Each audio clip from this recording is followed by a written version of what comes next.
Get the last four characters of a string.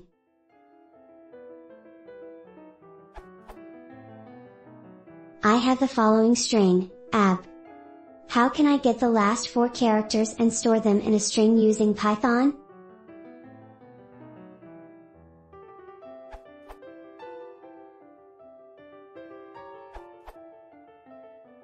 Like this. This slices the string's last four characters. The -4 starts the range from the string's end.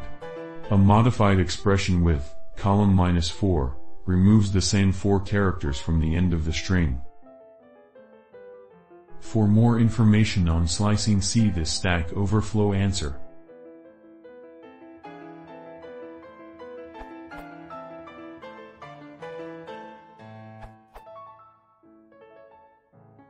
See this URL